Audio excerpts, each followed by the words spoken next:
If I didn't do that check, that person would be living in my house and I wouldn't even know that they have that kind of history. As a landlord, there will be certain situations where you need to make those hard decisions. Prevention is better than cure. So What is Section 21?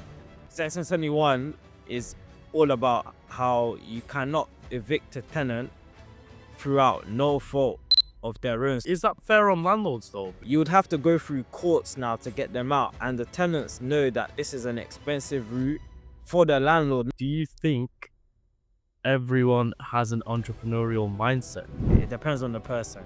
But we're all entrepreneurs at heart. We can all be. Most people don't. They have their fear of loss is greater than the idea of them winning. You do not need to go down the typical route. I went through bridging finance. So bridging finance is a bit, in terms of their criteria, it's less rigid.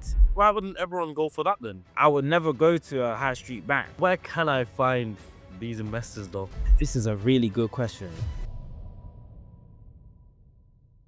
Hello everyone, welcome back to episode 16 of the FMU Founders Mindset Unfiltered podcast. I am joined here today with a property expert. He goes by the name of Marlon Opigo. Now, Marlon has been working very hard and he's been grinding in this industry for nearly 9 years. By heavily investing into buy-to-let, renovation and flips, he is able to offer people safe places to rent, allowing them to feel right at home. It doesn't just stop there for Marlon though, because on top of all of his property work, he's also a part-time football coach for London Football School, a school that delivers fun and quality football for boys and girls aged 2 to 18.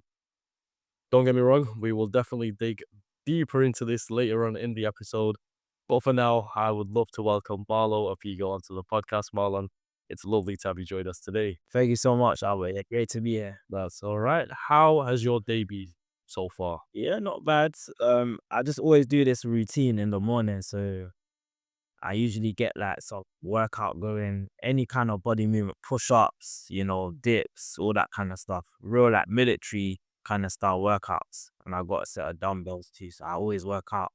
And then just let the day flow from there, really. But it's been While we're on the topic, how important is it to have a routine very important. as an entrepreneur and even as a person? Yeah, I think as a sort of professional, as you know, everybody's kind of like busy with work and, just other stuff. So I think having that routine keeps a lot of structure in your day, so you don't let anything get in between it. You just focus on that specifically. So for that period of time, you can focus on this. Once that's done, you can get on with the rest of your work, with the rest of your day. So yeah, I always keep a little routine throughout my mornings, mainly throughout the mornings, and then the rest of the day just flowed seamlessly. I feel like when you start off with the right, you set that tone really in the morning throughout what we're doing. You get it done, you get everything done, and later on in the day you can just relax. Literally, because in fact, the longer I leave certain things, by the time it gets to evening, it just won't get done. So I'm not gonna prolong what I need to actually sort of focus on and what I want to get out of the way straight away. So I have that routine that I have in the I used to be a big procrastinator as well. Exactly. And trust me, it got me nowhere. Let's talk a bit about property. Okay. There's a few opinions. People say landlords are like parasites. Do you ever feel guilty about what you do? Not at all, because I think you said it earlier in the intro. You're offering quality sort of homes. You're making sure people have a place that they feel comfortable, that they feel safe in. Don't get me wrong, there are some probably like bad landlords out there that maybe do a bit of like dodgy kind of business, but I'm not part of that kind of like group. So any of those false narratives that people want to push, don't assume all landlords are like that. It's similar to people. Like just because you assume someone's from this place, you might think they're like this or like that. Don't have those assumptions. So for me, it's all about providing a certain level, a standard of property for people that need it, those tenants, and that's pretty much it. I keep it just straight business. See, the only reason I asked that was because as a landlord, there will be certain situations where you need to make those hard decisions. Yes, yeah. How do you how do you do them? How do you prepare to do them? How do you do them? Well, for me, I just try. I always have this saying that prevention is better than cure. So before I'm even going into any kind of whether that's a deal or whether that's looking at prospective tenants, you need to always do your due diligence. So from the due diligence and that information that you're getting from your research, that should always help your decision making. So I I don't really go off emotions, or I go off information and facts, because that's how you're gonna run your business, and that's how you're gonna do certain deals, and that's how you're gonna have certain type of tenants that is the lifeblood of your business, that will actually keep your business going. Because it can turn into tenant night. A lot of landlords might suffer from all these nightmares from tenants, and you don't want to get yourself in that predicament if you didn't do your due diligence or your checks on them to begin with, or if you get into the wrong kind of property deal, but you didn't do your due diligence, you didn't do your research. ho- What do you expect? Do you know what I mean? So I would always say prevention is better than cure. Just do the initial work that you need to do up front, so you don't have any pitfalls that whilst you're in the middle of something, whether that's a project, a tenant, for example, you know, whatever the case. Now, Marlon, a term that I want to find a bit more about is Section 21. What what is Section 1021 for the audience and for myself? Section 21 was something that was introduced, I think it's been about 4 years, 4 years or probably more. Don't quote me on that, but yeah, you can always do your research. But Section 71 is all about how you cannot evict a tenant throughout no fault of their own. So if, for example, if I say I'm a landlord, I want my property back, and I literally don't have really an adequate reason for that. I can't just evict my tenant. There needs to be a proper reason for it. Maybe I want to move into the property, or maybe I want to sell up. So it has to be something that's quite urgent for me to a tenant. I can't just tell them, sorry, by the way, through like mid tenancy, for example. I can't just say, sorry, you have to leave my property, and I gave them no reason for it. So there's no fault evictions was sort of scrapped with Section 21. So that gave the tenant more right. It gave them a little bit more leverage, because they know now the landlord can't just tell them to leave out of the blue. Before we had that kind of power. But is that fair on landlords though? Because there could be tenants that are that are causing a lot of damage in on the property. Is that fair on landlords? It's not fair because of this. If you do have a bad tenant, for example, and they are maybe antisocial, damaging the property or whatnot, you would have to go through courts now to get them out. And the tenants know that this is an expensive route for the landlord, not even for them. And it takes a long time because there's like backlogs of cases. So they, with that knowledge that they have, they could keep doing what they're doing. By the time they get to that court, the landlord has spent already thousands of pounds. Yeah, they can still continue doing what they're doing, and they might not even be paying rent during that period, because under property laws and stuff, if you're going through a court proceeding with a tenant, they stay in the property throughout that time, and any backdated rent that any rent arrears that might have incurred, if they lose the case, then the tenant pays. But for example, if they don't, if a landlord loses that case, and there's no, and you haven't presented your case about maybe the rent arrears or stuff like that, landlord is gonna be out of pocket. So it's a very tough situation that landlords had to face and had to deal with. So not just for me, but I'm hearing stories from people that I know that are also landlord, they're investors, and they've come on stock sometimes with their tenants. They've damaged the property, and they had to go through the court to then evict them, and maybe they had to spend money again to do up the property to make it ready for the next tenant. So really, it's not the best scenario to be in if you're with a bad tenant, and without Section 21, it really changes things. It does changes things for landlords and property investors. You have less control now, a little bit. You have a little bit less control. You still have control, but a bit less to maneuver. But based off everything you just said now, do you think the government's against landlords? I think they want to protect tenants more than they care about the landlords, because they think, oh, landlords, you're making a lot of money, you own the property. This is their assumptions, but they've increased taxes like stamp duty. They've also increased, I think they've increased inheritance tax. They've also increased capital gains tax. So for them, it's like it's a progressive way for them to almost target landlords and be like, oh, we should make it harder for you. You've been enjoying, you've been actually making a lot of money in this. The private rental sector has just been growing. It's been booming. So they just want to make it a little bit more difficult and make it a higher barrier to entry. So they have less, maybe people becoming landlords, or I don't know what the case, but potentially they're targeting landlords and making it more difficult because, yeah, when you hear stories and it doesn't make it easier for these landlords and investors in general. Not at all. Another thing that I've heard within Section 21 is that even if the tenants are causing damage, you have to give them 2 months. I mean, sorry, 2 months eviction notice, meaning that those 2 months rent is out of your own pocket. And it also gives them more time to possibly do even more damage. I can't wrap my head I can't wrap my head around this. Like, how is this fair? It's not. It's quite simple. It's not. So when you're thinking about your tenant referencing, when you're thinking about some of the things you need to do like beforehand, you might think this is a lot of admin.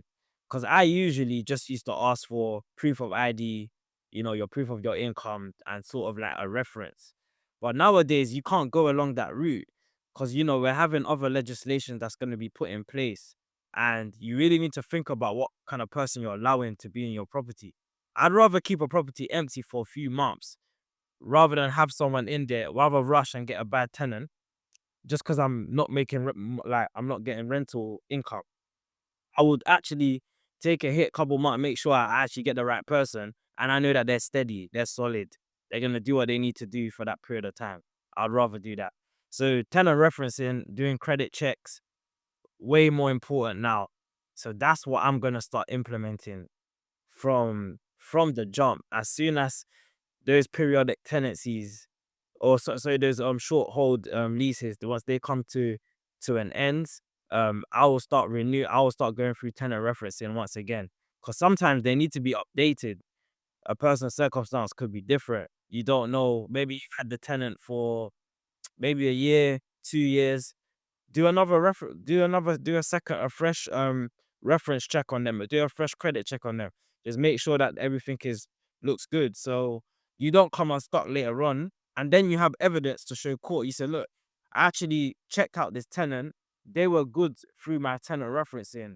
So it's not like I allowed someone that I knew was a bad, like, didn't qualify in the first place, because then that's your negligence. So the courts will not favor you when you do go and start complaining about they're not paying rent or they're trashing my house. Did you check the back? Did you do any background? So that is protecting yourself because you went through the proper referencing and you did everything the right way. Went through the credit check, all that stuff. You mentioned tenant referencing. What does that process look like? So usually I go through like a third party to do this. You can go through different companies offer this service, but basically what it does is it checks the person's credit history, their previous addresses, do they have any CCJ or convictions? It checks affordability. So based on their rental, how much the cost of actually them just doing their day-to-day business. Do they have enough to even sustain themselves and live in the building? So it kind of all it does is stress test it does a stress test of a particular individual, of a tenant. So if there's multiple tenants living in your property, you will do the same thing for each tenant. They could even be a family because remember they're all gonna contribute. They all live in the household. They'll all contribute. So you have to do a check on each individual. There might be one main person, but there's still gonna be each individual that you will need to do this tenant referencing for. So typically you'll get their personal details, you get their name, you get their email, their previous addresses, their current and maybe their last two previous addresses. That sort of stuff will be required. Their date of birth, of course, and that's put through and the tenant reference and all the checks happens through there. Have you ever been in a position where you've done tenant referencing, but then you found out something about the tenant and it kind of it made you a bit nervous? Do you know what? It's been a while since I've used a full tenant reference and server. That's so like I was telling you, I mainly just used to get their proof of ID, their proof of income, yeah, and a reference.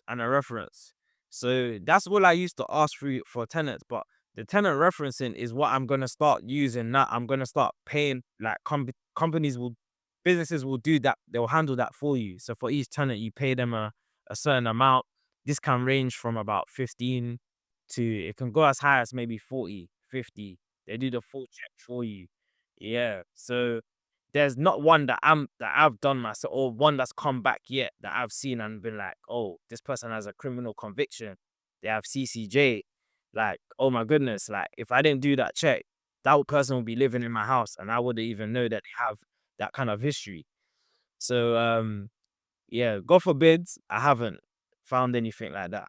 Cause I haven't done I'm gonna start doing full tenant referencing. I haven't been doing it. It just goes to show that due diligence genuinely plays a big part. It's more so now because I feel like when when I started investing, started being in the business was back in 2021.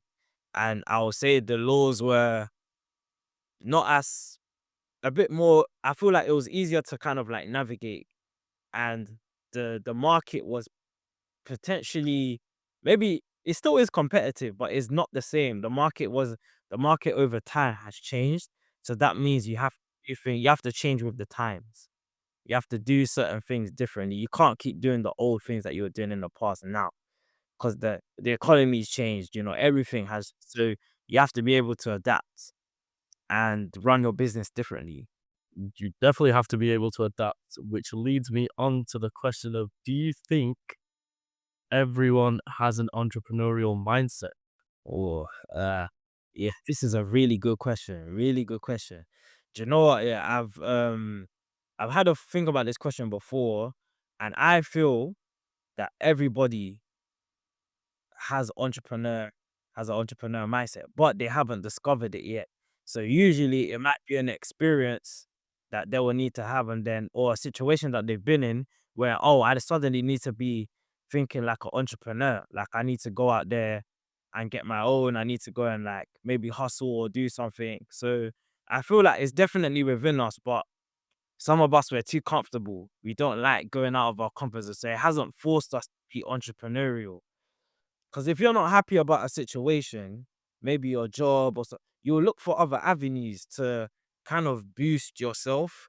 And suddenly, that what you were working on starts becoming more important than what you thought was your main, was your main avenue to get what it is that you wanted. So, and it doesn't just always have to be about money because people think that businesses, you start a business, you'll just start making money straight away. No, you will take L's, you will take hits. It's part of the journey. But most people don't. They have their fear of loss is greater than the idea of them winning. So that fear of loss always prevents people from even getting started in the first place. But I feel like we still have it in. Everyone would want to be who wouldn't want to be like a boss and have resources and be able to do stuff that they want to do. Everyone will. We all have it. We all want to do it. No brainer. It's a no-brainer. Some of us just don't. Maybe they don't want. Maybe they're lazy. I have no idea. It depends on the person. But we're all entrepreneurs at heart. We can all be 100%. I believe that. Now, luckily enough, someone that's close to you actually discovered entrepreneurial mindset, and that was your mom. Oh yes. Take me back to a time where you would go to your mum's hair and beauty salon. You see your mum working hard. What things did you pick up from her that you still use today? It makes me think back when I was a really young short a real young shorty young boy. But I used to every day after school I would go with my sister. Sometimes we'll go to my mom's hair salon, and obviously she doesn't finish till whenever she's working because she might have to work till late. She's with the client, doing what she needs to do. So she ran that business solely herself. She was on. She had employees as well. She had the hair salon, but that was her main thing. That was her main source of income. So it was literally her bread and butter. So we used to go there and I'll just see her how she's running the shop, running the business. But I also saw the kind of stresses that it comes with, dealing with employees, when she's not there, some of the hairstylists might be taking they might be getting private clients and be keeping the money for themselves instead of it going into the business. Do you know what I mean? And them also getting a salary out of it. So there's a lot of things that as a business owner, you need to be thinking of because people can be sneaky and you don't really know until you know. But she discovered certain things and had a bad employee. So there was different experiences that I felt like I saw the kind of like the bad side of it, but I also saw the good part of it, meaning you have something that's yours and that pride that comes with it. You can walk into the shop, you have your own customers, you have a relationship with those customers. She even did Sean Paul's hair. Sean Paul was one of her clients. Sean Paul used to come there and get his hair braided and stuff. She told me that. I didn't see him personally. I was one of her clients, back then. So is when you have a business and you can build up steady clientele and you build relationships with those people. It's almost like tenants. So if I have some properties and I have tenants, I have a relationship with them because they're my customers. And that gives you some kind of joy. So that's what I saw and I thought, wow, I'd love to have something that I can have of my own. I can say, okay, this is my business and it's physical. I always like things that's physical that you can touch. So property is like one of those things. It's like it's a physical. I can go and touch it and say, okay, oh, that's one of mine. Do you know what I mean? So yeah, seeing that from young, it definitely gave me more of that sort of motivation and more of the kind of the mindset that, of course, I can do that. Of course, I wouldn't say I come from a big entrepreneurial family. Aside from my parents, aside from my mom, maybe my granddad was also big in business, like, but that wasn't in the UK. That was back in Nigeria. So apart from that, I wouldn't say I come from a big entrepreneurial family where everyone does business and you know what I mean. But she was the first person I saw that I was like, okay, took inspiration from this. And why can't I? When when you told her that you wanted to start your own business, what was her reaction? I personally, I see it going two ways. One way, she is an entrepreneur herself. She's got her own salon. She might love it. But another thing is that you were in your first year of uni. So which way did it go? Was she telling you to focus on uni or before we go for it? Go get it. I always give credit, like where it's due. I think some people don't have supportive parents, and this is where it becomes tricky because then they talk about things, or people are always in your ear. Could be family, friends, but if you're tunnel vision, no one can stop you for real because that's what you really need. But luckily, you need to listen to the right people. So if they support you, go and listen to them. Don't listen to people that don't support you. She supported me. She was encouraged. Yeah, of course. Why not do it? I was studying at the time, and then I actually started the business on my final year. because I still wanted to focus on studies and whatnot. So in my final year, that's when I started building my clientele and started doing the business, like really working on it. So I think she was okay with it. At the end of the day, I graduated, so that's the main thing. If it really got if it got in the way of my studies, then it would have been a problem for her. But if you're able to work on both, you can balance both, she'll be fine with it. And yeah, she was. Maybe I could have done better.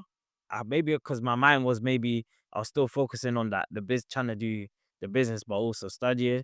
So maybe my heart wasn't fully in like going to like the studying side of things, but I made sure I finished because I've always say you need to whatever you start you need to finish it. So I made sure I done that, and at least I just start that I could still do my business. I'd start that as well and keep it going. That reminds me, as an entrepreneur, a big thing is that you need to be able to multitask.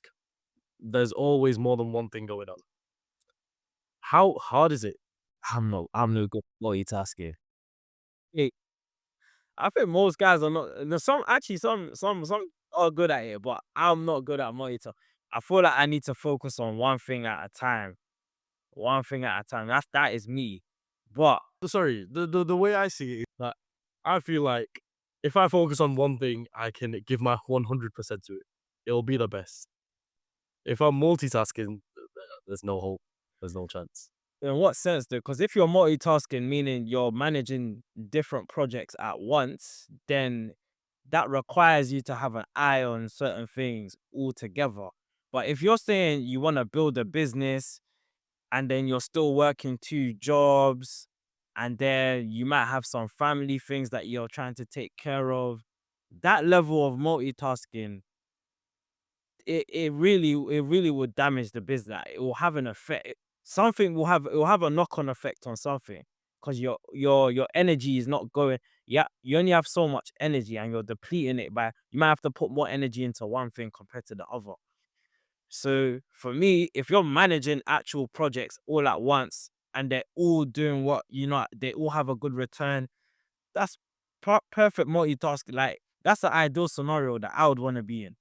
Do you know what I mean? But if you're forcing yourself to work, if you're forced to work two jobs just to support your business, and that's bad. Like, no, that shouldn't happen. It should be quite self sufficient. You should be able to be self sufficient and know how to manage resources and manage things to not put you in that situation. Do you know what I mean? So that's where multitasking becomes a bit bad. But yeah, I can multitask. If it's good projects that I work, I'm happy to do it. Why not? Marlon, tell me, why property? Why property? That's a good question. Yeah.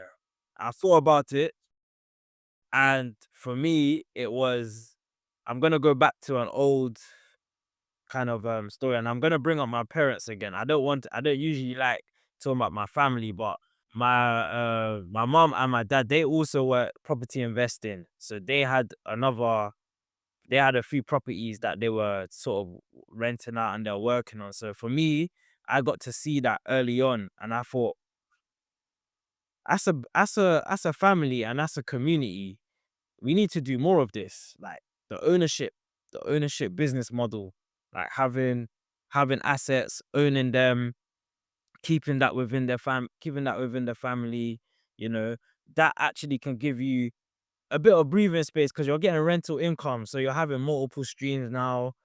This was very attractive to me. Just seeing that from a young age, I'm like, I want to do stuff like that. I want to have my own couple properties here and there and get some rental income. But that was more like a pipe. It was more of a dream in my head. It felt like more of a pipe dream.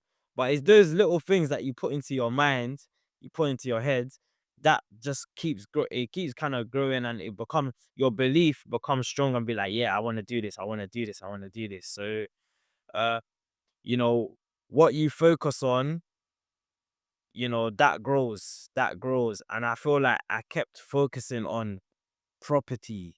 I kept learning. I was going to seminars, free courses I was booking. So I kept putting that information into my head. And then the pieces fall together. The pieces fall together. You get the right information you need, and you go out there and make it happen.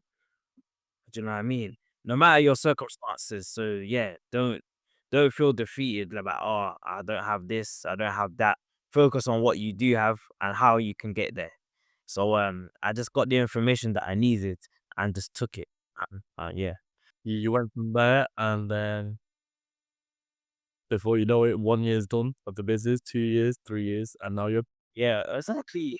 Literally. But the first thing is getting started. If you don't get started and do it, if you don't do anything, then nothing happens. So for me, that's why I was like, let me give this a try. Let me give this a go. Because like I said, in a lot of people, they never get to see what they could have done, or they never get to realize any of their potential. They might not even know they're good at something because they never tried it. I just thought, let me test the mark. Let me just do property. Why not? in that case, to talk me through the first 12 months of your property journey. What did that look like? So actually, I started off as not an investor. I wasn't really like buying property or doing those kind of deals. I was a letting agent. So what I was doing was I was going around to different landlords in London, calling them saying, "Do you have properties available?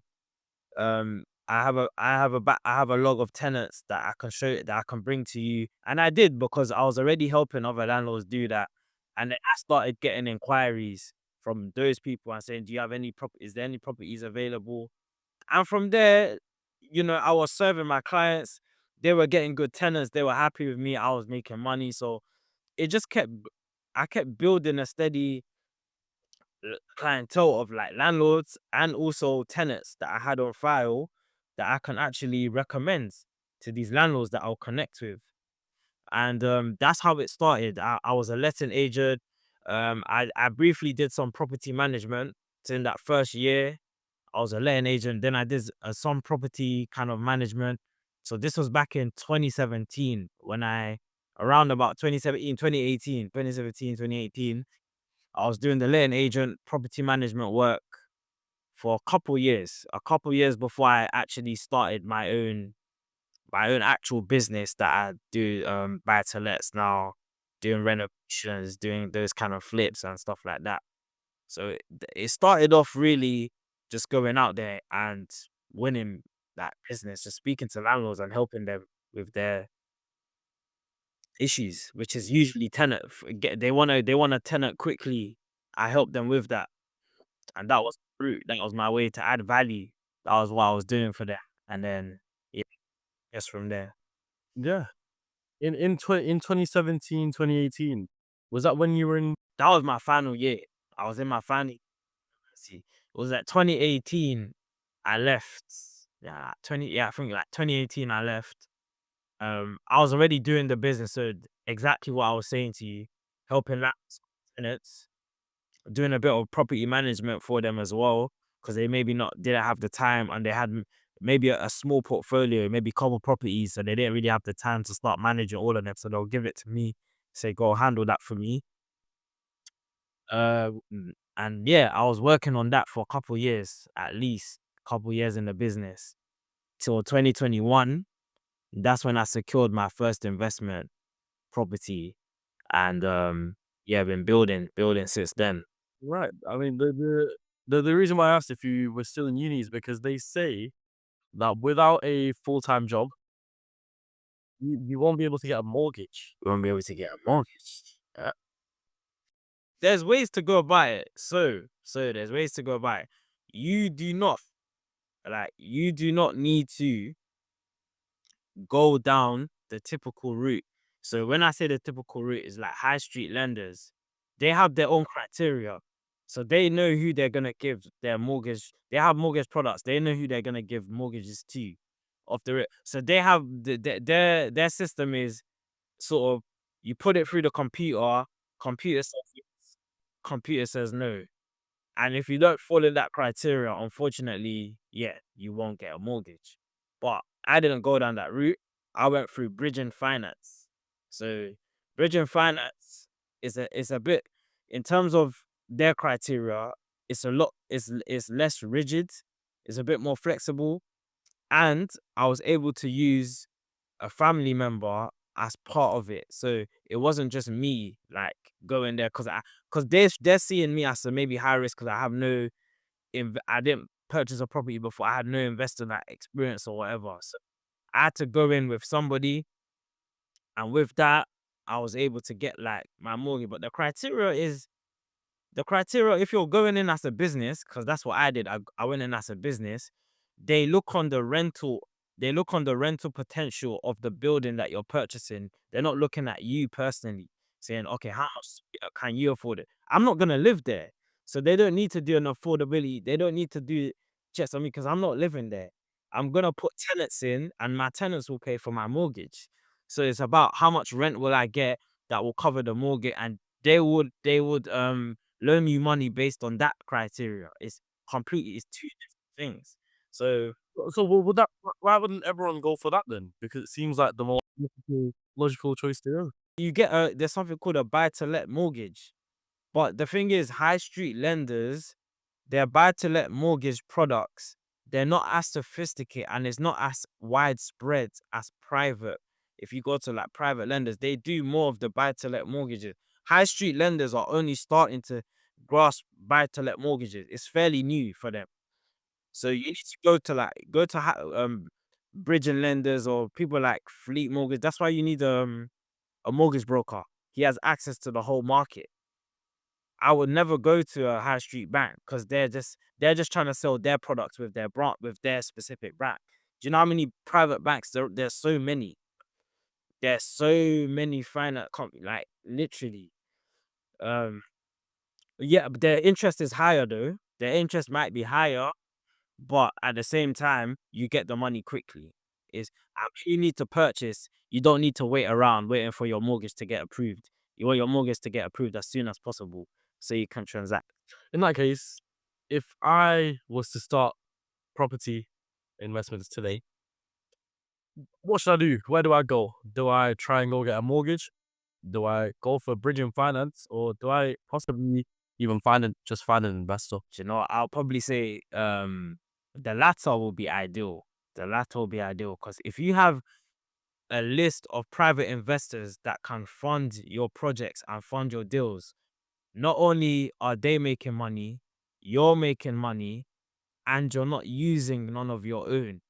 So the risk is like is very low. Is almost zero for you, and the reward is it can go as depends on the quality of the deal. So I would always say go through private. If you can go through private investment to do your deals, do that. A lot of people are going through that route and they're doing really well in property. Don't get me wrong. If you have your own money, use your own money because it's good to have skin in the game. Yeah, you want to have a bit of skin in the game. So why not? But most people might not have the initial to start with. So they might not have no skin in the game. So it's like they have to get money from somewhere. And I'd rather use private lenders because investors will be a bit more flexible with the terms, how they're getting paid, when you pay them back.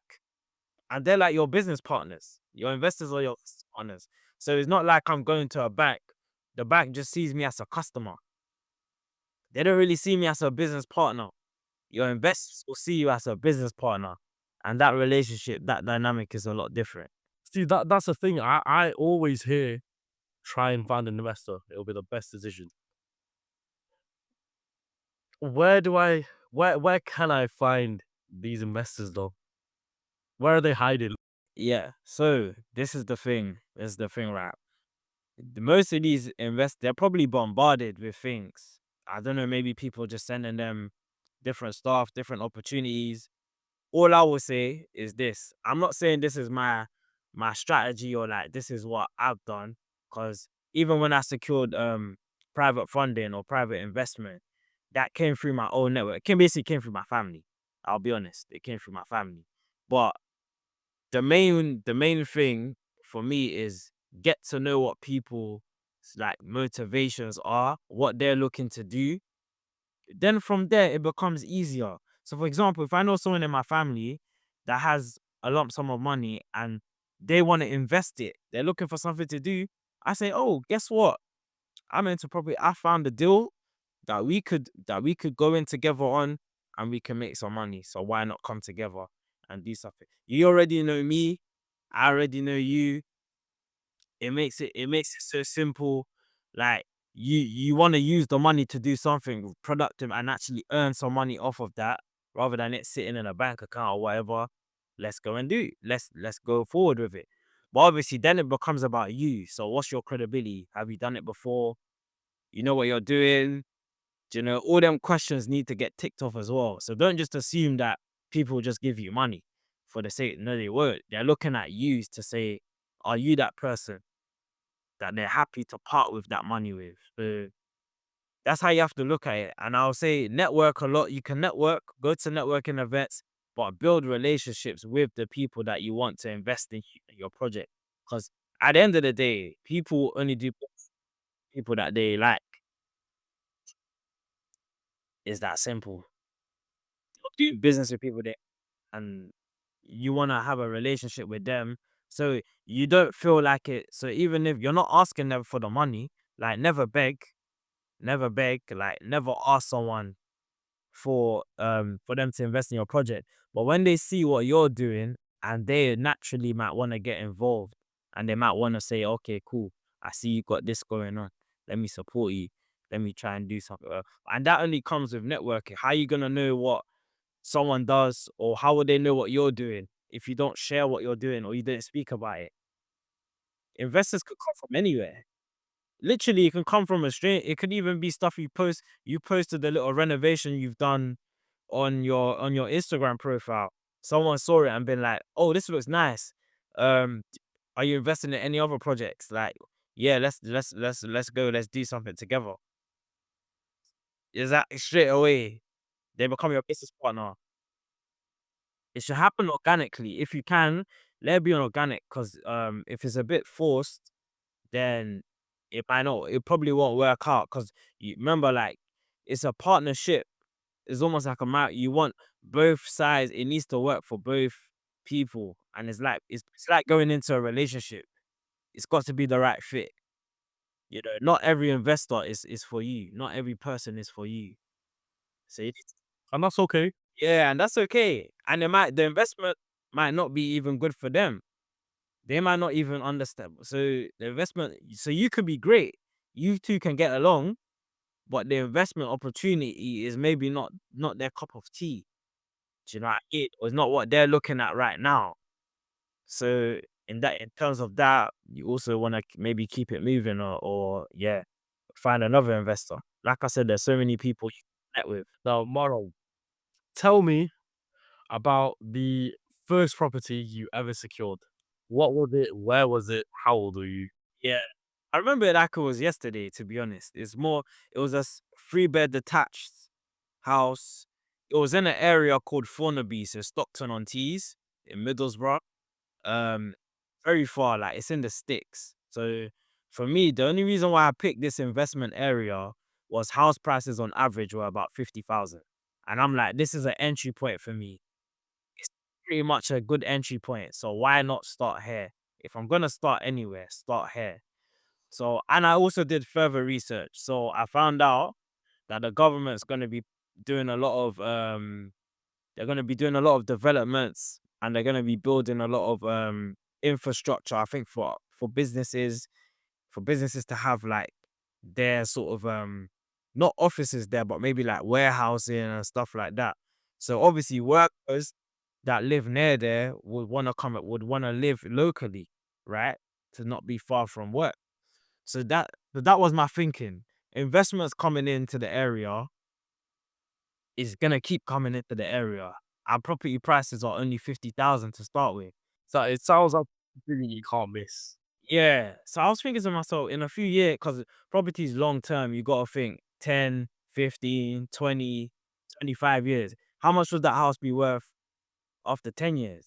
After 15 years? After 20 years? So I'm thinking, like, Especially after renovation. yeah, just for holding on to an asset. But don't get me wrong, it has to make money still. It has to cash flow. Do you get what I mean? That was my decision making, and that was where I decided to first get started. and I'm like, okay, this is gonna be the area I want to focus on. So all the other deals that I was looking at, all the other deals that I was pursuing remained roughly in that area, all of in that area. And I would advise that if you want strong yields, you look up northeast of England, because your yields in if you're trying to invest in London, that's not really gonna it won't get you far with yields. Capital growth might be great, but your yields won't. And most of the people that are buying up these properties in London, they're all foreign investors, like the Chinese, like that. So that's where you get like really good property values and stuff like that. But it's just the entry point is it's just kind of way too high to start with. To start with, you can always go up north, better pricing. Manchester's also a good locate because it's almost like a mini London. Do you know what I mean? Prices are just going up from central, not far from London itself. See, but fortunately for you, while you were in Middlesbrough, Yeah. you met a wonderful Nigerian lady who introduced you to her power team. Do you think your property journey would have been different if you never met her? Yeah, I feel like a lot of things worked in my favor. So it's always good to think that when you go out and do something, sometimes the things just fall into place. So yeah, I was staying out there in Middlesbrough. I had to stay for a couple of days just to basically connect with some contractors to deal with the renovation. I just had to be there to appoint the right person. So I ended up staying in an Airbnb, and one of the Airbnb properties was kind of managed by a Nigerian lady, so someone from my background, and we really got along. And then she was also I was telling her what I was here for. I said I'm coming here to buy an investment property and everything. So she was like, "Oh, okay." She runs a property. She's in property too, but more Airbnb stuff like service accommodation. But she knows traps. Floors, she knows plumbers, she knows electricians. She can put me in. If I need any of those, I can always get in touch with her. And guess what? I used one of her handymen. So there was times when I need like a handyman to come and check things in the property, or if something was broken. I used one of her contacts. So it became very, very seamless for me. Yeah, that helped me a lot because you're going to an area you don't know nobody like there. Like it's Middlesbrough. I didn't have any links or connect or ties to that area. There weren't people that I knew there. I lived in London. This place is in Middlesbrough. Like, what is there for me? No correlation. Yeah, but it was good to. That's what I'm saying. When you put yourself out there, what happened? You meet people, you build that relationship, and it's good you put her back into my thought. I need to get in touch with her at some point as well. So even now, sometimes she's even been my key holder. So I leave a set of keys there. So if someone needs to access to the property and pick it up, she'll happily hold on to the key for me. She'll be a key holder for me. And I mean, I also got my builder as well that helps out that can do some of that stuff too. But it's good to have more than one person because you don't want to rely on one person. My builder's usually very busy, so it's good to have her, and it's good to have her contact. Well, how important is it to have a power team while you're running a business? You need it, of course. Every business relies on their team, because think about it, you're the owner, you're the director. You cannot physically do it. You cannot be there to do everything. That's not even a business. A business is when you've got people handling different areas and they're supporting you on that thing, and you're just making decisions. So for me, a power team, it allows you to do your business. It allows you to run the business because you're not gonna be doing. I can't do. I'm not a builder. I don't do none of the building work. My mortgage, bro. I'm not able to find mortgage deals. My broker does that. Um, you need your solicitors. Solicitors part of your power team. They help you make sure the deal is the deal. Do you know what I mean? Everything is right and everything goes through. Do you know? So I've listed a few there already. So your builder, mortgage broker, solicitor, and then yeah. you might have a contact there that you're really friendly with. So you don't need a huge team. With property, it's just you got your power team, you got your core team, and you need that for it to move smoothly without you being there, because you can't be there all the time. Simply. How would I acquire one though? Because I can only hope that I run into a lovely Nigerian lady and she introduces me to her power team. So how would I acquire one if I was looking to get a power team? Okay, really good question. So how I found my builder was through an online. I actually made a post online. So I was looking for building services because I needed someone to renovate the property that I just acquired. So I went on a site called, if anyone can use it. I don't mind. I don't claim to be the owner of this. I'm not promoting them in any sort of way. But I went on Book a Builder. You can book a builder on there. There's also another place called Handyman. I don't know if the site still runs, yeah. Handyman.com. I was posting ads. People were inquiring though, messaging me and saying, yeah, I do this work. This is what I offer. So you can post specifics of what you're looking for. House renovation, this, that, whatever. And one of my builders, the builder that I still use till today, he responded to what I met up with him. I spoke to a few other people, don't get me wrong, but I met up, and then he seemed like the right candidate that I wanted to use. And since then, I stuck with my, you stick with your team, you build your team from there, where you connect with people, and he does a good job. He does his job. Did you start looking for your builder before you got the property? So I looked when I was transacting. So literally, in between the transaction phase, so as I was speaking with the vendor, I was going back to my solicitor, saying, okay, yeah, this is what the price is, giving them all the information that they need, documents, whatever maybe. I was starting to look for my builder, because then I'm penciling it into the diary, so I know the property will complete. I'll have the solicitor will give me a rough time when the property will complete. I get the keys. As soon as that happens, I give it to my builder to start working on the property. The property. It's all about, it's times is you gotta look at the time frame, and things become time sensitive. You don't want to leave your property empty for too long. When it's in that state, you need to get it tenant ready, so it can just quickly get rented, and you're not losing sort of like any money, maybe from like, you still gotta pay your mortgage and whatnot. So yeah, I was in that process of finding my builder while I was completing. But he did tell me one thing though. He wanted proof that I owned the property before he was able to actually agree to do the work. So that's what became difficult, because I told him I'm still transacting on it. Once I was able to give him the document, that land registry, whatever, and show it to him, then he's able to start his work. Because I think he was refusing to do any work on a building until he knew that I owned it. It was yours, right? Yeah, so he was kind of making sure he protected himself.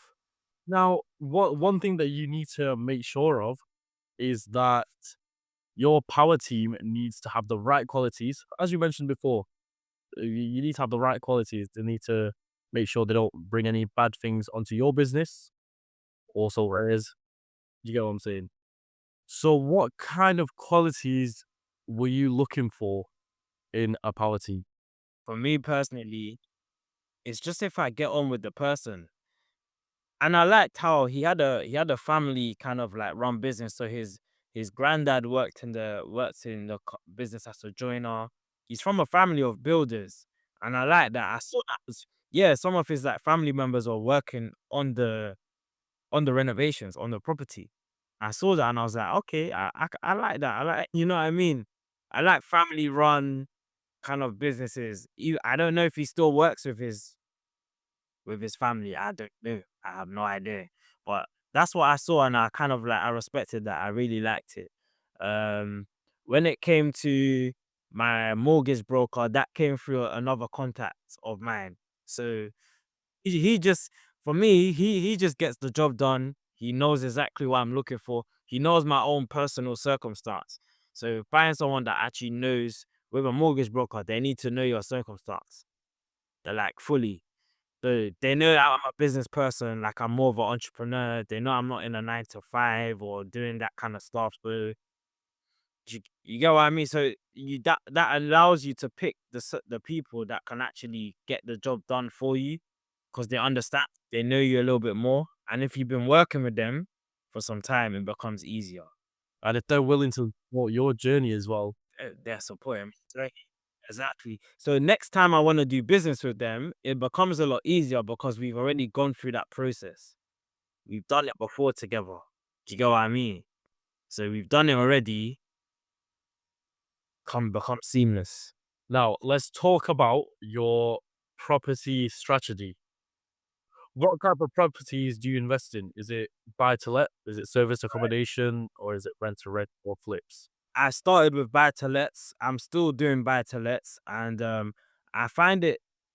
I find this is definitely changing. Like the buy to lets, it's still a good viable opportunity, but it's becoming a bit more difficult to make a certain level of, like profit and that sort of stuff. So I've started pivoting and looking into service accommodation, a bit of rent to rent. I've yet to secure one in that area, but I'm looking to grow that side of the business because I've already done buy to lets. So I'm thinking, what is there else that I can be doing to diversify? So businesses always need to think of other ways you can actually make profit, It can't just always be buy.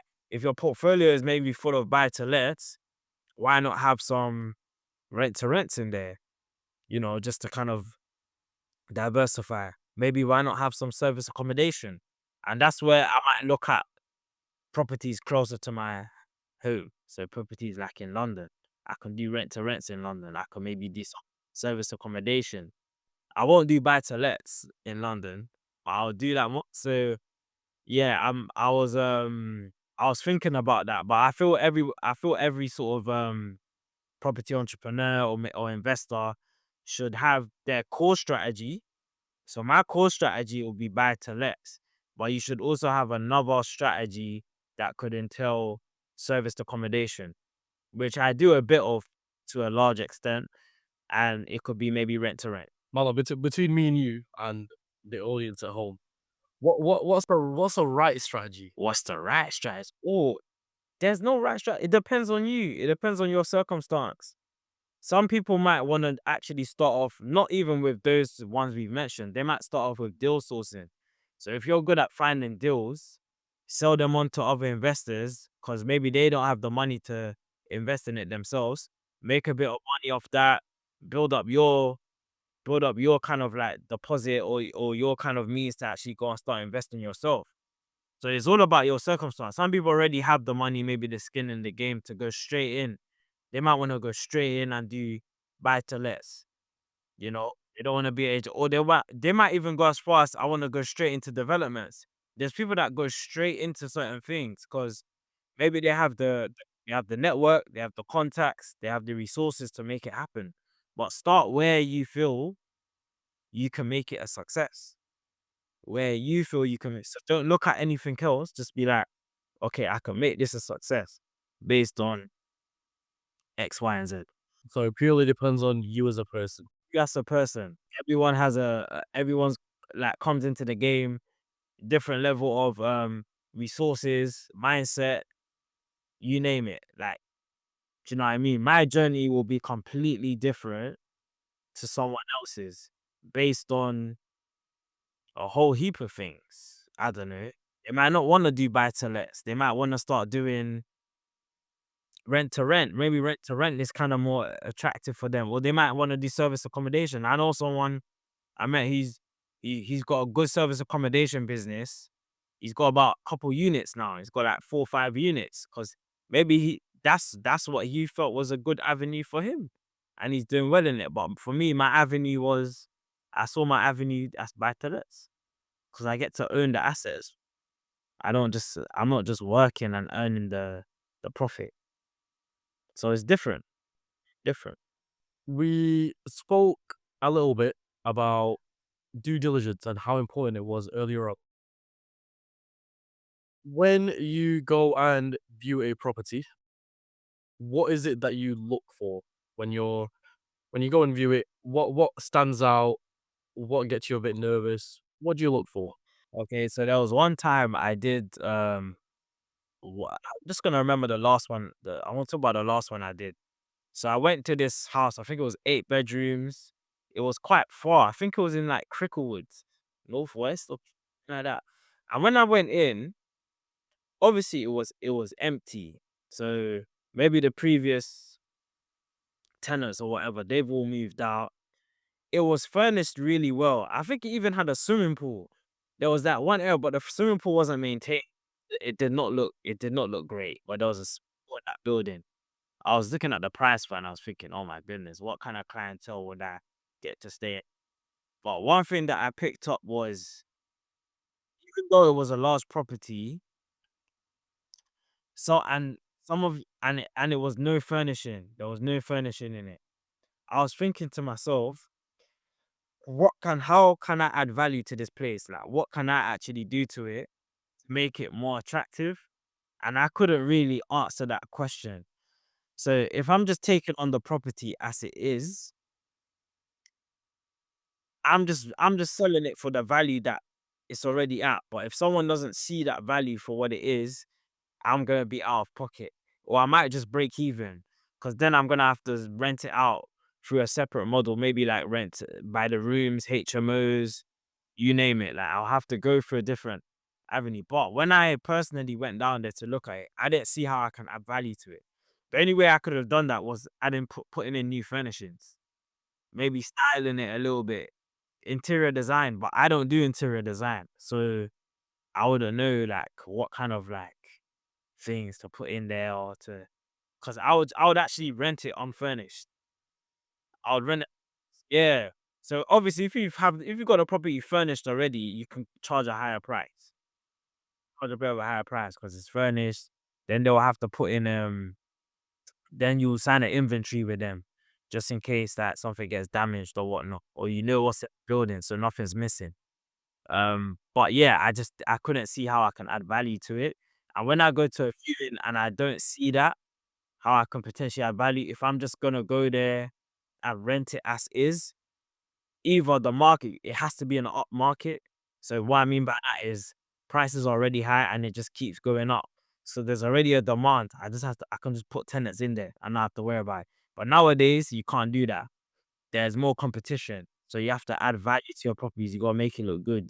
So you buy unfurnished, so you can rent it at a lower price, do it up, rent it out to more tenants at a higher price. Is that If I do buy to lets, I tend to renovate them. Or I would like to, unless if you buy a house and you know there's a strong rental demand in that area anyway, it will rent straight away. You don't have to worry about it. You don't really need to add value to the property. You can kind of just rent it out straight buy to let. But I've gone in where the property is not in the best state. And even the property I was telling you about that I did a viewing for, it was in London, it was in Cricklewood. I wanted to use that as a serviced accommodation business. But I didn't understand in that area, does the service accommodation, does that really work in that area? I was in two minds and I felt to myself it weren't the best thing to go forward with. Because I feel like in prime locations, that's where service accommodation, if you're close to the prime locations, prime central London, that's where it starts hitting. That's where it really starts. You know what I mean?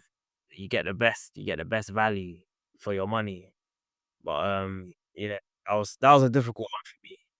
there's another thing that I'm trying to understand more about how common it is in this industry. Have you ever had any nightmare tenant stories? I'm talking damage wars. I'm talking just hell. So I don't even wanna I wouldn't even wanna go back and talk about, but I will because this is part of the game. Do you know what I mean? It's part of the game. So not my previous tenant, but so the property I was telling you about, the first one that the one in the detached one in Middlesbrough. So that house, I've only had two tenants since I've got it. I've only had the turnover's only been, well, it'll be three, but it's been two. I'm previously at about two. So the first tenant I had, it started off really well. She was good. She was good. She was a young girl. So she moved from London to stay in Middlesbrough. So she wanted somewhere quiet because she does more like creative stuff. She's a script writer. She does those kind of things. Okay, so I didn't fully know what she was getting into, but the tenancy, because at the time when I got the property, I was charging some cheap rent.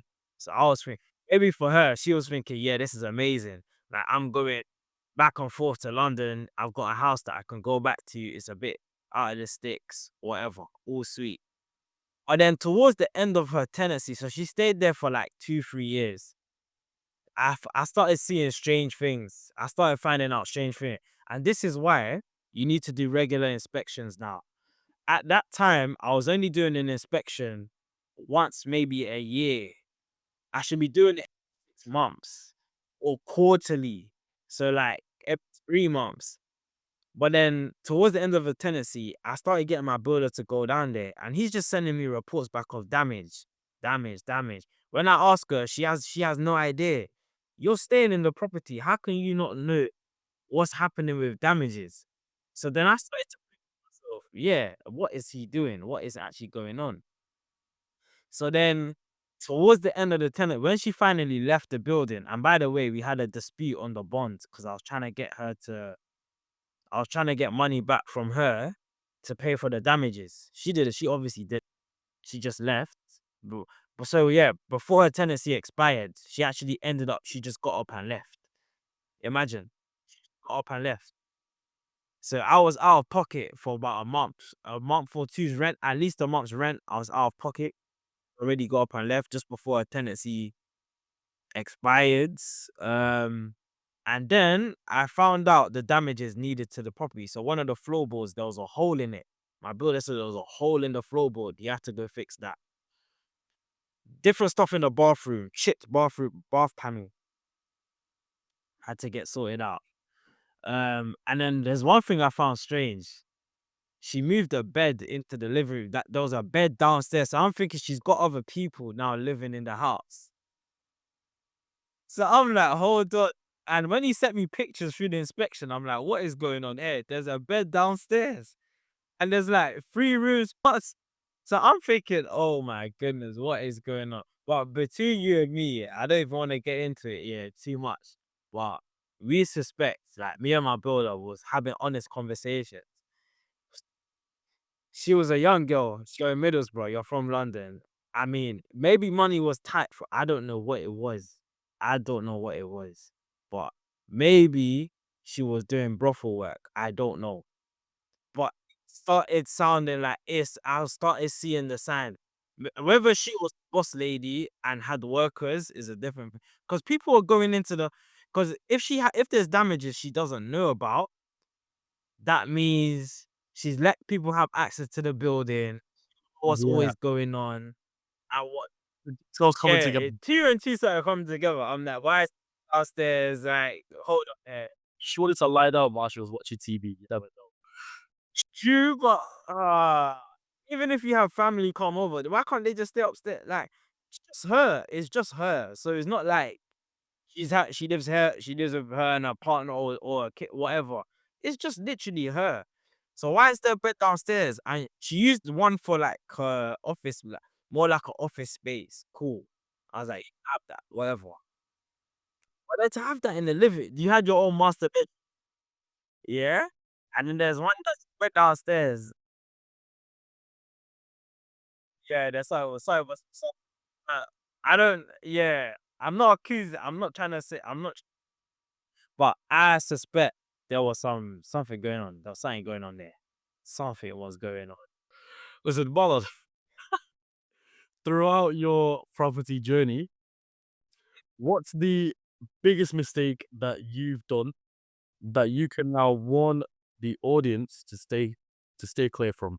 Okay, this is again important. The due diligence I was mentioning.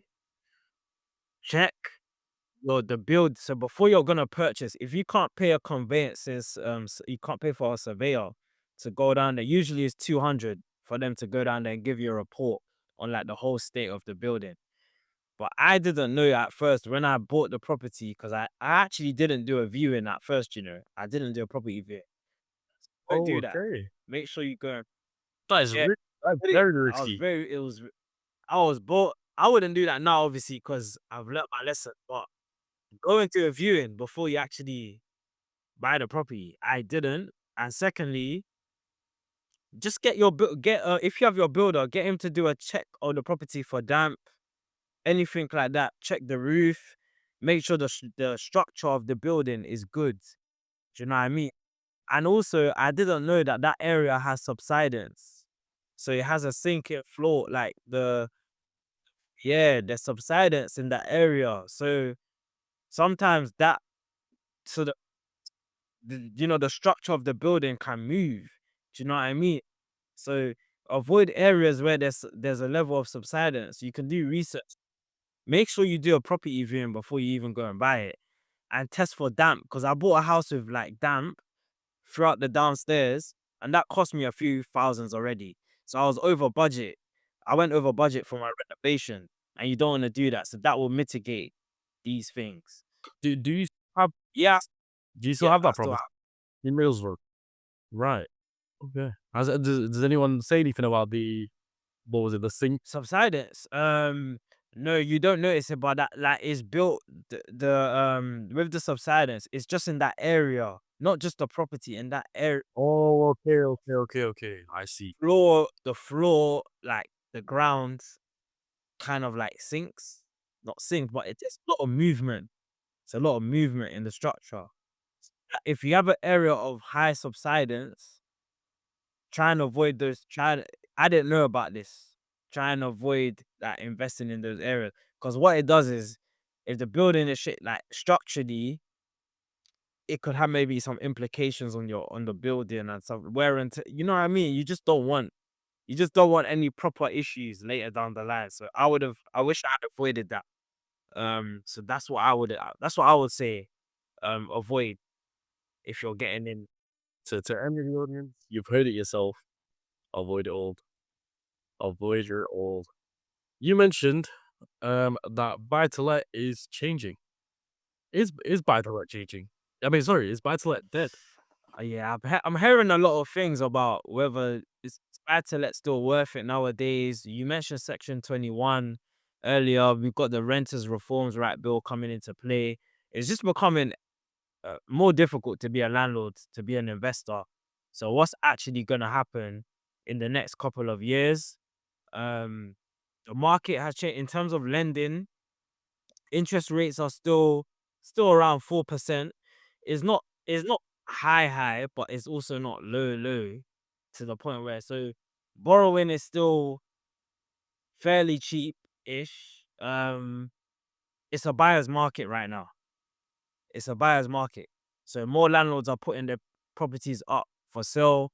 There's opportunities to get deals done. There's landlords that are motivated to sell. Maybe they just want to exit the market. So the it's changing in that aspect.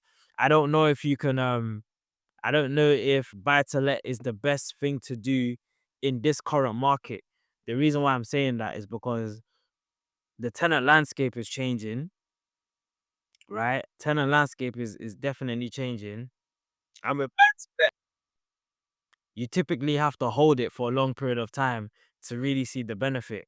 I feel like flips is probably the best thing to do right now because if people don't have money to renovate their properties, if yours stands out, it's a buyer's market. Yours will sell quickly and it will sell for a higher price, right? So landlords are not gonna get the amount that they really want to get for their build. So you can get a lot of discounted properties. So if you can get those good deals here and there, that would be amazing for you. It will be amazing. Whether you go down the buy to let strategy, it's not dead. You can still make a lot of money with back. The cash flow is still good. The cash flow is still good. It still makes money. You just need to know what kind of deals to look for. But for me personally, I would say I would lean towards doing flips. You get out, you make your profit. That's it. You don't have to deal with tenants. You don't have to deal with the rental market. They're cracking down on landlords. They're making things a lot more difficult. The private rented sector is going through so much changes where landlords are not even thinking about. They just want to get rid of their property. They don't even want to rent it out. They just want to cash in, just cash in on the portfolio and maybe do Bitcoin or something like that, or maybe buy shares or something that might be less. It might make more money and it's less stressful. There's less headache with tenants and stuff like this. So that's why people are saying buy to lets is becoming dead because it just is less um it's becoming sorry it used to be a less risky option. It's becoming more risky now with legislation, tenants, so on and so forth. But for me, every business is risky. You just have to know how to navigate. Blah, blah. See, Marlon, do you know what's crazy? It's the fact that there are so many people out there right now that's wanting to get into property. And instead of listening to these podcasts like Founders Mindset Unfiltered, they go online and buy courses. There are so many property gurus online giving mixed advice and trying to sell courses nowadays.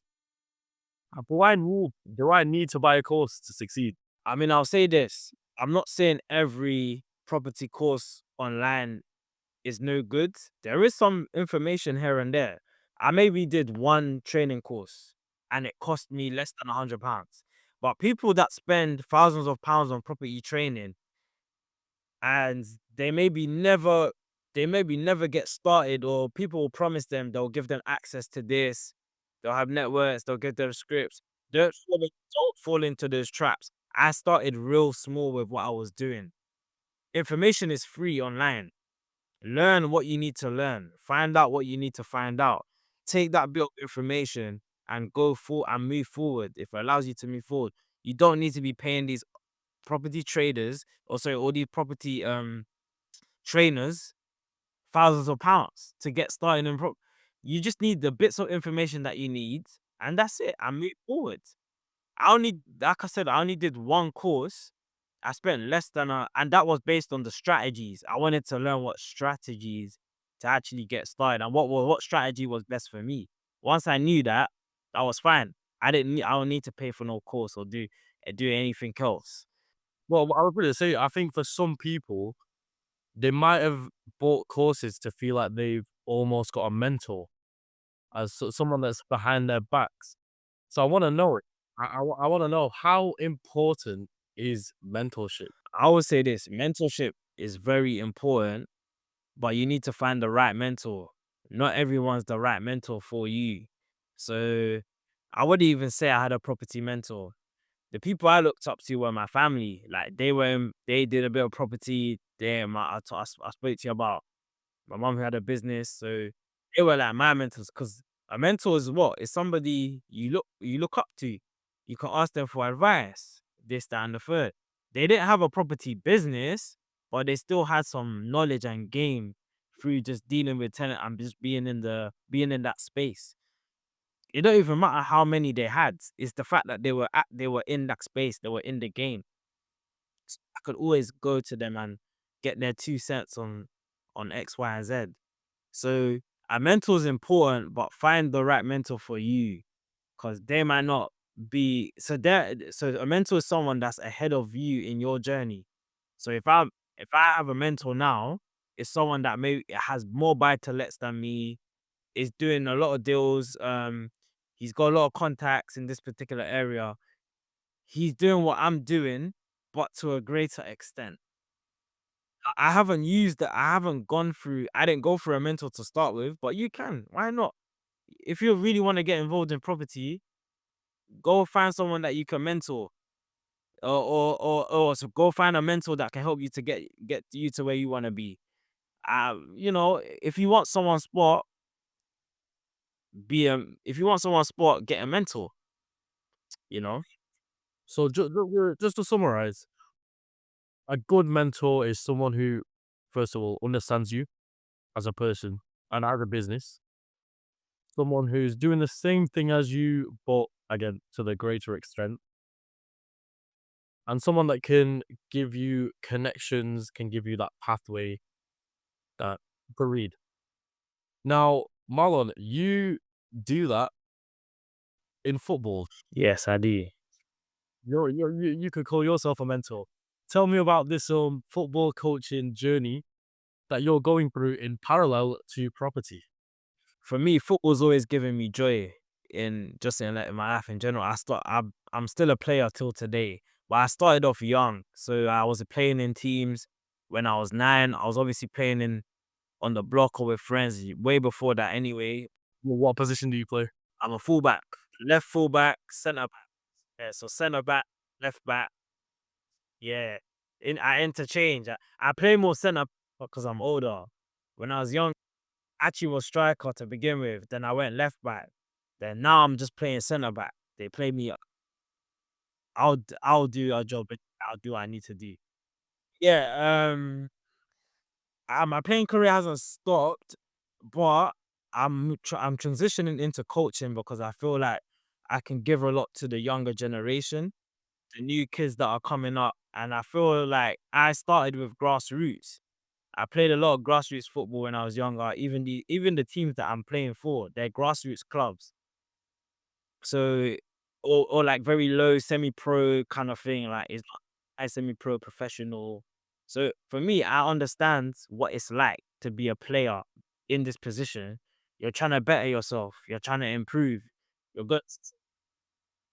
You're actually going to football because you want to also make friends. You want to build this like community. Do you know what I mean? So there's a lot of things that you get. There's a lot of reasons why people actually go to football, and it's outside of just going there and kicking football. You want to prove to maybe your coaches or your teammates like, look, you're the guy. You're doing your job. You know what I mean? There's so many for me is that I want to control their excitement because I know with kids you have that bundle of energy, you have all that joy, but then you want them to contain it and to focus on their ability on improving their abilities and not letting their emotions get the best of them. Because kids is all excitement, all energy, but you can't let your emotions get the best out of you. Uh, you gotta be like level headed, but be level headed, grounded. Listen to your coaches, be respectful to your teammates. All that stuff plays a role, and as a coach, yeah, It's always so much more about football as well because it teaches you life at the same time. exactly. Football teaches you life. That's why I wanted to become a coach because I know that I'm a part of that person's life now. Their experience with football, you're gonna be like, oh, because I still remember my coaches from the days that I was in my teams as a under nines, as a under. I still remember my coach, my teams. So that's the kind of impact that they had on my life. So coaching is like you have an impact on those kids' life. Do you get what I mean? So that gives me also a lot of purpose. It gives me a bit of joy as well. Don't get me wrong, it's not hard. It's not easy. It's not easy, but I do still get a lot of joy from it because I'm passing on. I'm helping the next generation do their thing, do well. Marlon, would you say that's your disconnect? My disconnect. As in set aside the hectic work that goes into property. Would you say football coaching is what you do to relax a little bit? 100%. You gotta be doing different things. I also do music, so I do football. I do music. I do property invest. I do a bit of, and I'm doing coaching. You can't stay in one like zone and just do that one thing because you're not really gonna, Wow, it gets yeah, and boring. you're not gonna be It gets happy. boring. Exactly, you're not really gonna. So you gotta do different things, and that's where you get sort of like the enjoyment, and you'll flourish in other areas if because you have a life, like you do other things outside of property. So my whole identity is not property. My whole identity is not football. It's not just football. It's not just music. I do the other things. There's a lot of layers. You create a lot of layers. Exactly, exactly. But I'm also a believer of like staying in your lane and being what you're good at. Also, focus on that. Try and be good. Don't be like just try and do different things badly. Like focus on what you're good at as well. I feel like I do those things because not only do I like them and I'm fairly good at them. So you need to know where your strengths are too, and not just you try different things and you hone in on your strengths and you be like, okay, let's do that. Let's focus on that. It is. Now, Marlon, this I'm gonna give you the mic for a little bit because I want you to tell the audience all about your business, DG Property Management. What are your next steps? You know, what's going on with the business? Yeah. Okay, cool. So yeah, DG Property Management, as you rightly said, it's a real estate investment company. We specialize in buy to lets, renovations, flips. I incorporated in 2021. That's after I secured my first investment. I'm currently investing. I'm seeking and looking for investment opportunities. So if there's anyone that's watching the podcast right now wants to connect with me on that basis, you can do so. I'm on LinkedIn. My LinkedIn's DG Property Management Limited. I've got a page there. My own personal LinkedIn, Marlon Opigo. You can reach out to me. I've also got my website. You can check out our website. We do have stuff that we're going to be putting out there in terms of content. So I'm always going to be writing articles, blogs. I've recently had a marketing intern, so she's helping me with getting more of myself out there. I want to do a lot of educational stuff. So people that are new to property, or maybe even the seasoned pros, we can build a community and come together and talk about what's working, what's not, community. So look out for stuff. Also on my Instagram, DG Property Management. I want you guys to follow that. Be on the lookout for different stuff that I'm going to be posting. Like I said, it's going to be a lot of educational content. We already talked about Section 21, but I've got stuff on the renters reforms bill. And look, guys, it's better to hear from someone that's actually in the game, in the game, doing it, but also it's about working together. I feel like it does make us stronger. So I'm always looking to connect. And not only am I sharing advice, tips, but I also want to work with people that want to progress, maybe in their property journey too. I can help them along that journey. We can work together.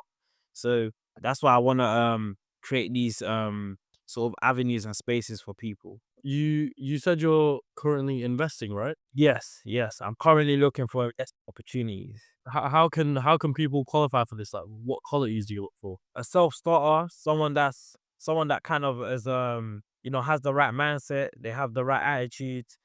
Not You don't necessarily need to. People think you need a lot of money to invest in property. Not necessarily, right? Like we talked about having a list of investors. So there's a way you can go about certain things. So don't limit yourself.